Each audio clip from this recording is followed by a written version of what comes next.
the things that's so important when it comes to not letting the definitions of certain things take control. Where it's like, yeah, zoning, it doesn't even necessarily mean camping from all across the stage. It's controlling your airspace and having the pace of the match go your way with what you can do with that airspace. And certainly we might be seeing a lesson in that between either one of these two characters, the powerhouse that is Wolf O'Donnell in the hands of Taco versus Marx in the hands of Mewtwo.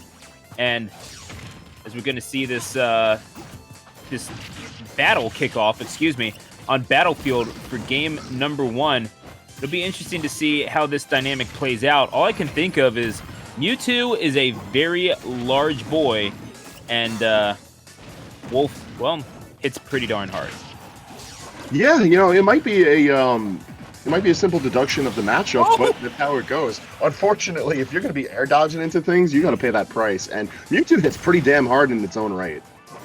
Absolutely. I mean, people like to when Mewtwo, when they say that they're a glass cannon, yeah, the glass part is certainly emphasized, but oh my, sometimes you really got to focus on the word cannon, and you just took a full shot to the chest, did Marx. However, Taco responding in kind by taking the first stock off of Marx. And Battlefield, I can only imagine this helps Mewtwo in some aspects, considering how much space you can cover with that Nair. That tail is a large hitbox, Hangman. But at the same time, you get some platforms to play with on offense if you're Taco. There's a lot of ways that this stage can pan out, but I feel like the fact that we're seeing most of this battle take place on the main platform is indicative of how both of these guys want to play this out. They're just looking to hit each other pretty hard. Although, I do like the fact that Marx is trying to occupy more of the airspace. A lot of people don't realize this about Wolf, but once he commits to a jump, for any reason, be it to put out an aerial, be it to retreat, even just, a tomahawk to try and bait out some sort of response, that's where he's at his most vulnerable. And Mewtwo is a great character for being able to pick off characters like that, especially with tools like Nair, which we've seen plenty of times from Marx, and forward air, which definitely lends credence to that glass cannon. Ooh, and the disable, that's rough. A very easy kill for Marx in game 1. That is harsh. Game number 1 going to Marx, and yeah, it's kind of what happens when you're just a little too flippant with your movement onto the stage. It gives Mewtwo all the time in the world to set up and knock you out. And as we go to that game, going through that game number 1, Hangman, I do kind of wonder. You were talking about how much of the main stage they were occupying throughout that match, really more than 95%, and that might actually be a generous estimation, to be completely honest.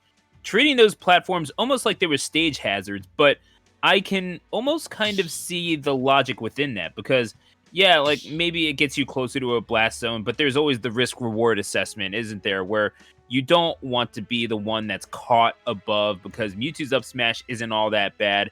And I don't think that Wolf has a bad smash attack, to be completely honest. So you really don't want to be caught.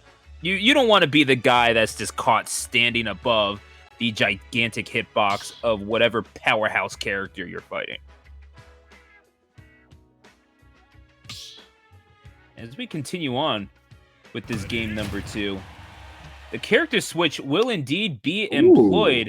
The blade will be sharpened and unsheathed and pointed at Marx as Taco decides to employ the services of Ike for this game number 2 going to Pokemon Stadium 2.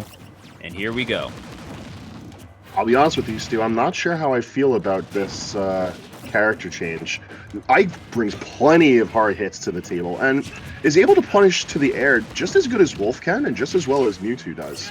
I was going to detail that Mewtwo has a lot of the same faults that Wolf has, in that once he jumps, that's a very hard commitment for him, regardless of what the action might be. Ike in particular can punish that very well, as is well known for his up air and neutral air to cover a lot of space and get things started. If we manage to see Ike get really any hit, because, like you said before, Mewtwo kind of big, like, this could end in disaster for Marx. But we go off stage. Now, all of a sudden, things look really nice for Marx, because Ike leaves a lot to be desired when there's no ground beneath those boots. Yeah, that's kind of the thing, isn't it? Where you're sacrificing quite a bit when you're going up with when you're going up to the Angel platform with Ike, or you're starting a match.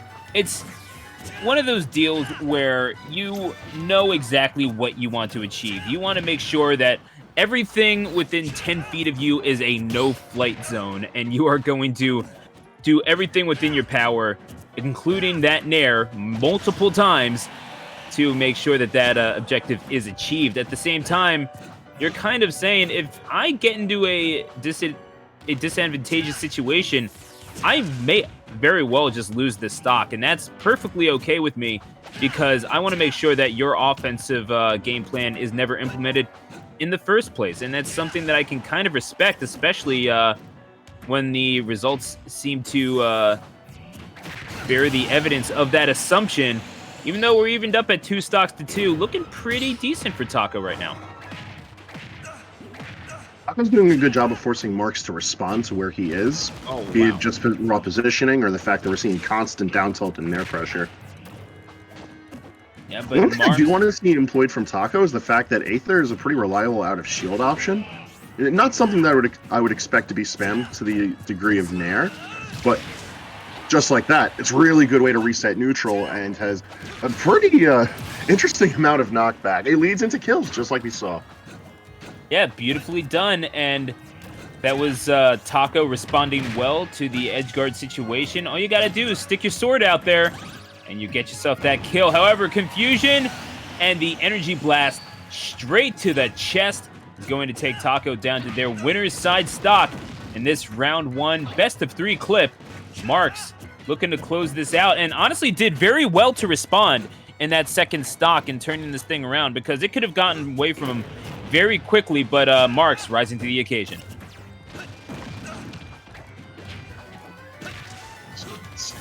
It's putting Taco against the wall, but plenty of arrows managed. See, that's the great thing about Ike, is like, yeah, you're going to get pushed around a lot, but okay.